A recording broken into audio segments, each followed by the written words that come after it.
keuntungan dari tabulam pot yang ditaikan ke para-para itu tidak memakan tempat, Om. Itu aja. Karena kalau memang kita taruh di pojokan teras, dia tidak mengganggu kanan kirinya karena hanya dari pot itu hanya satu pohon naik ke atas. Sekarang ini buah kedua, alhamdulillah buah pun juga maksimal walaupun saya tanam di pot. Yang penting gini, Om, kalau di dalam tabulam pot anggur itu, kalau sudah berbuah itu, kalau pengen buahnya maksimal bisa sampai buah besar maksimal, toppingnya setelah jadi berry, Om. Itu yang kunci utamanya agar bisa sama buah maksimal besar dengan yang di grounding.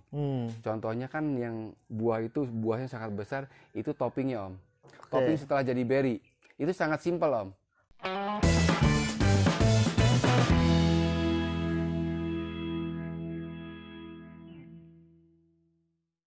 Assalamualaikum, Om Adit. Waalaikumsalam warahmatullahi wabarakatuh. Apa kabar, Om? Alhamdulillah, sehat, baik. Baik.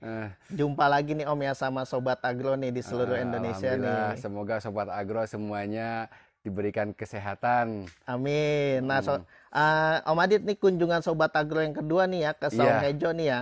Di video pertama waktu itu kita ngebahas mengenai teknik pembuahan tabulam pot anggur. Dan teknik pembuahan anggur akademik, Om, ya. Iya, Alhamdulillah betul. yang nonton tuh cukup banyak, Om. Alhamdulillah. Ya, responnya juga cukup baik ya. Amin. Nah, di video kali ini kita mau ngebahas pembuahan anggur lagi nih, Om. Oh iya, silakan. Nah, kan di tempat Om Adit ini kita lihat nih semua tabulam pot nih, Om, ya. Iya. Tabulam pot tapi kemudian diarahkan ke para-para ya. Kebanyakan saya arahkan ke para-para karena memang melihat kondisi halaman rumah ini kan memang semuanya sudah di plester, jadi biar nggak becek dan nggak malah saya nyebutin rumput juga. Jadi salah satunya saya pakai tanam di pot, tapi saya arahkan ke para-para. Gitu boleh ya, ditunjukkan, Om Adit. Nih ini saya tanam di pot ini kurang lebih sekitar 8 bulan. Kurang lebih 8 bulan. Alhamdulillah untuk ini sebenarnya sih buah kedua karena buah pertama itu hanya 3 dompol gitu. Karena ini buah kedua, alhamdulillah buah pun juga maksimal walaupun saya tanam di pot. Ini jenis apa nih, Om? Kalau ini jenis transfigurasi, kalau ini. Jenis transfigurasi. Ada jenis apa aja sih, Om, yang ditanam di pot? Yang ditanam di pot itu kemudian sebenarnya diarahkan ke para-para. Banyak ya, ada. Bisa kita lihat satu-satu. Ini jenis trans. Kalau ini kemarin Angelica juga sudah buah lebat, hanya memang sebentar, sudah. Om. Ini Angelica ya. Ini umur berapa nih, Om? Sama dengan itu 8 bulanan. Jadi rata-rata umur 8 bulan yang udah di pot ya. Habis buahnya udah matang juga ya kan. Ini korban icip-icip nih pasti. Iya. Apalagi, Om? Ini sebelah sini juga ada Baikonur juga. Nih, kita lihat dulu bawahnya, Om, ya, dari bawah ya. Dari bawah. Ini pakai planter bag berapa rata-rata? Kalau ini karena memang untuk dibuahkan permanen di atas para-para, saya kasih planter bag ukuran 150 liter. Nah tuh Sobat Agro karena tuh. ini untuk permanen di para-para. Coba dari sebelah sini, Om, biar terang. Apa ini, Om? Ini jenis Baikonur. Baikonur nih ya, Sobat Agro nih ya. 8 bulan nih di Saung Hejo. Berapa dompol nih, Om? Kalau ini aja 1, 2, 3, 4, 5, 6, 7, 8, 9, 10, 11, 12, 14. Kemarin udah matang 2 dompol. Udah diicip-icip pasti. Udah diicip 2 dompol. Apalagi nih, Om? Ada juga ini jenis, ini transfigurasi juga. Nah, nih kita lihat dulu nih Sobat Agro nih dari bawah nih ya. Sama ini 8 bulan, Om, ya? Sama, saya tanam serentak 8 bulan. Serentak tuh. Ini buahnya udah kemarin. Nih lihat nih Sobat Agro. Habis diicip-icip juga. Sampai berapa dompol nih? Kemarin sih yang udah dipanen sekitar 3 dompolan. 3 dompol. Dan ukuran berry pun juga alhamdulillah besar. Dompolan juga ituan. Mungkin bisa dipegang, Om, nih? Bisa. Biar ada gambaran, Om, mau ukuran berry-nya. Pegang atau kita mau coba icip-icip tadi juga. Sobat Agro udah icip-icip tuh mantep banget. Mantep banget Sobat Agro rasanya. Dompolannya maksimal banget, rasanya juga renyah, manis ya. Bijinya juga sudah coklat tadi. Sobat Agro coba tuh 1. Kemarin yang dipanen udah hampir 3 dompol habis ini. Dan dia disusul terus ada yang bunga juga, ini bunga lagi, nyusul terus.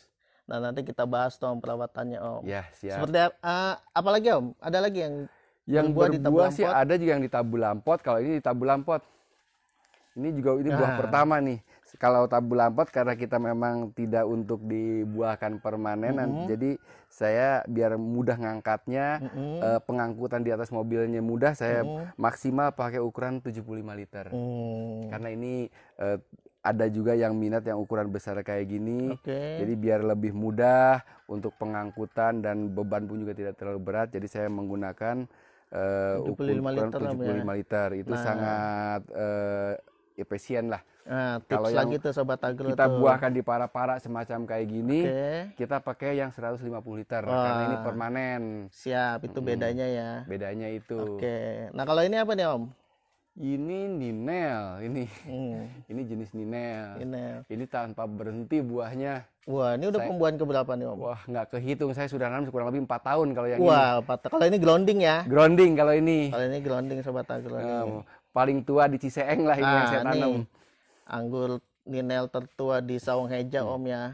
Iya. Umur 4 tahun. 4 tahun saya tanam. Udah berulang kali panen ya. Tidak terhitung berbuahnya. Nah, balik lagi Om ke tabu lampotnya Om. Boleh nih kita bahas nih Om perawatannya nih.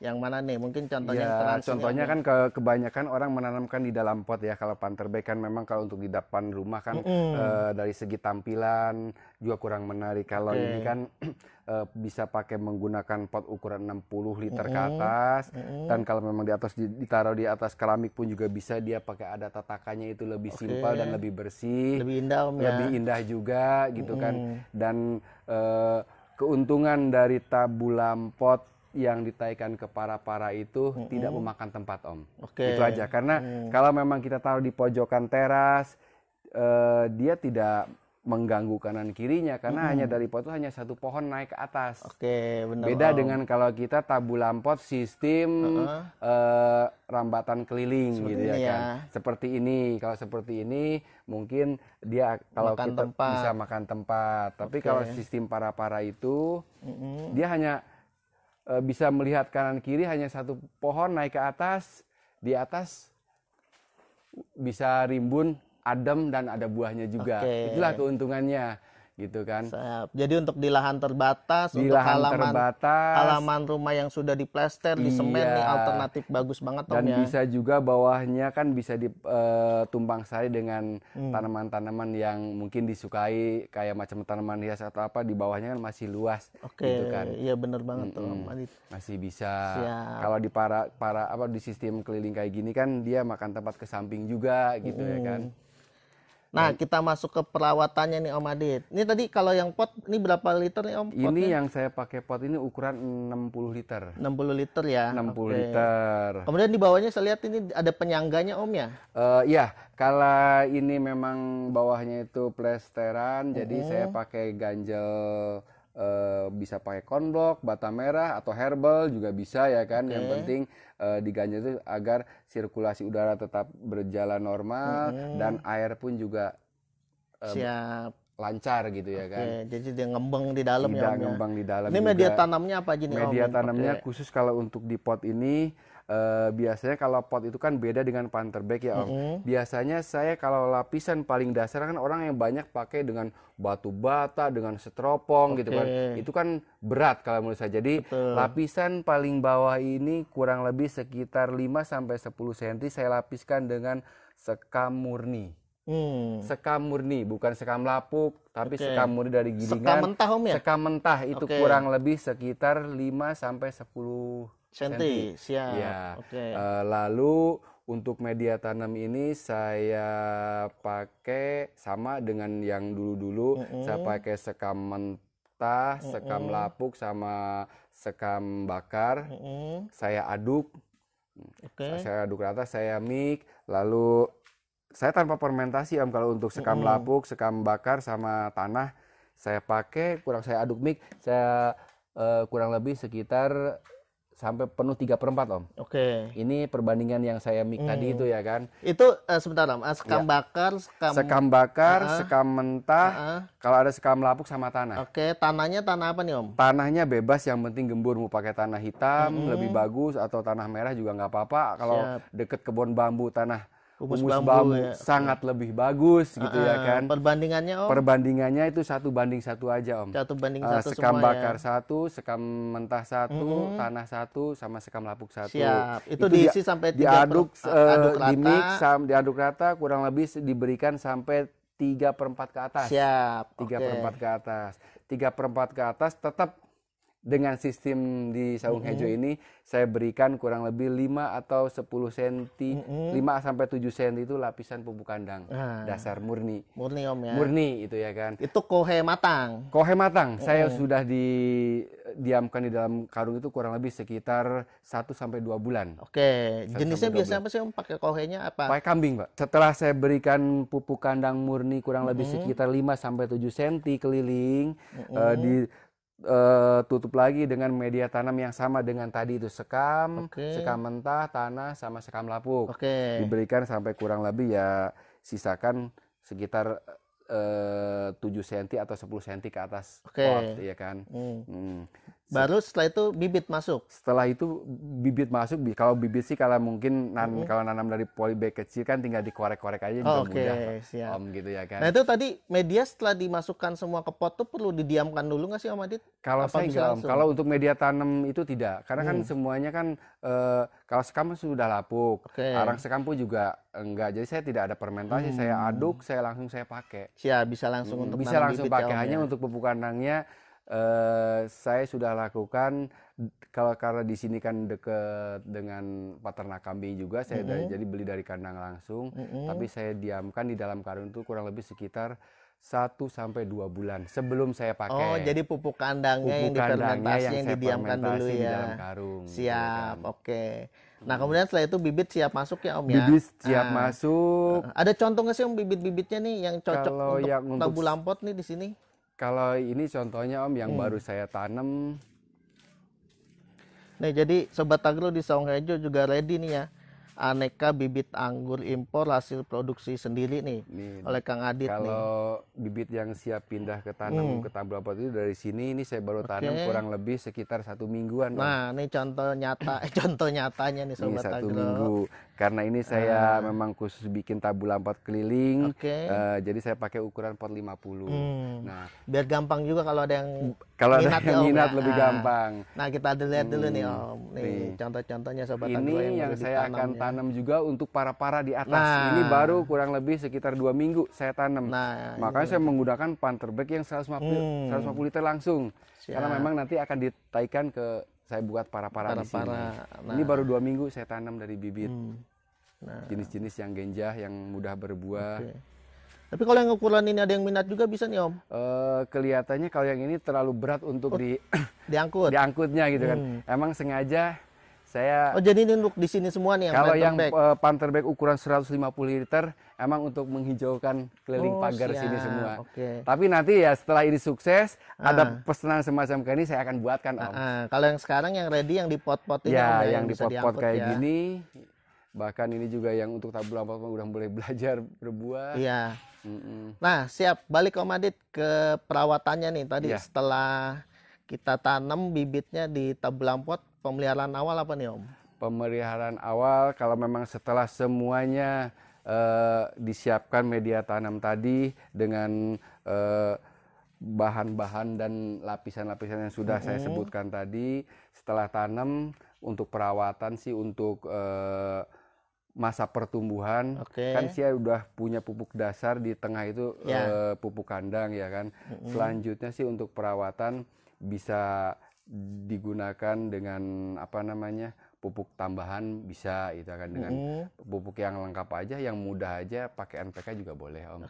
NPK seimbang Om ya. NPK seimbang itu dari mulai pertama tanam sampai usia 5 atau 6 bulan. Itu dan diberikan setiap 1 minggu sampai 10 hari sekali. Dosisnya Om? Dosisnya itu melihat ukuran Om. Dari mulai pertama tanam, 1 bulan pertama kita hanya diberikan misalkan 1 sendok teh. Setelah 1 bulan kita bisa berikan 1 sendok makan.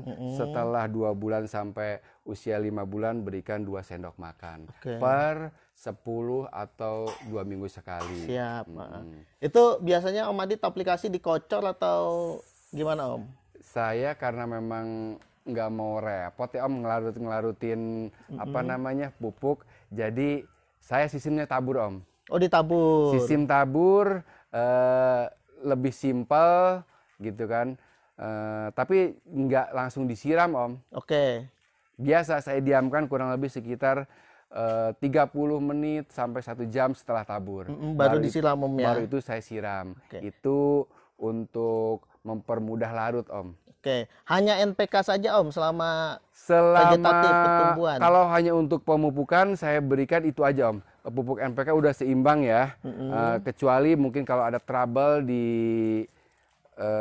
penyakit itu saya berikan juga ya kan. Kalau penyiraman Om? Penyiramannya itu saya lakukan karena ini di dalam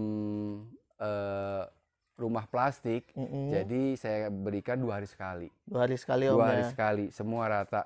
Siap. Kemudian setelah penyiraman, setelah masuk generatif, pupuknya apa Om? Pupuknya setelah usia 5 sampai 6 bulan, biasa saya berikan sebelum pemangkasan itu saya berikan MKP Om. MKP, KNO putih sama borone.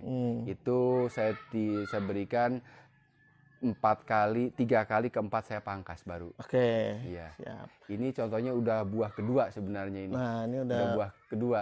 Pembuahan kedua Sobat Agro ya untuk trans ini Om ya. Iya untuk trans saya tanam di pot ukuran 60 pakai sistem para-para. Oke.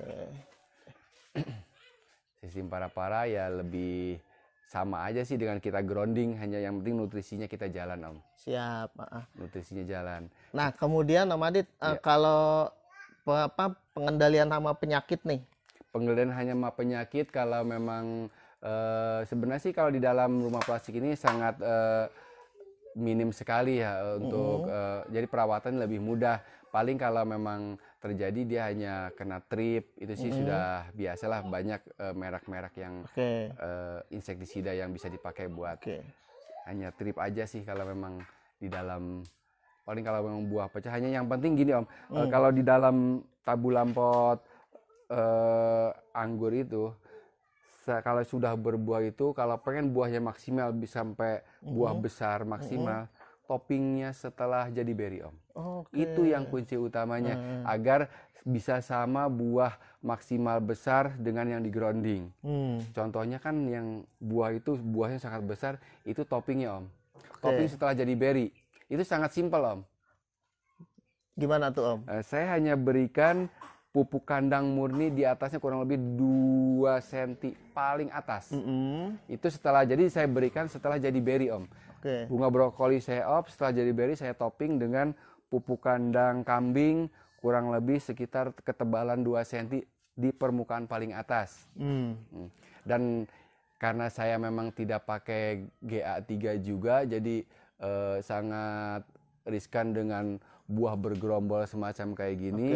Jadi saya berikan itu setiap 2 minggu sekali kalsinit atau kalsium. Itu untuk mencegah biar buah itu tidak pecah atau tidak rontok karena terlalu rapat Om. Siap. Jadi sebuah yang ada di sini semua tidak pakai GA3 kalau untuk saya Om. Karena saya belum pernah pakai juga Om. Siap. Belum pernah pakai gitu kan. Oke, siap. Terima kasih banyak Om Adit nih. Sama-sama. Penjelasannya mengenai teknik perawatan dan pembuahan anggur di tabulam pot yang diarahkan ke para Om ya.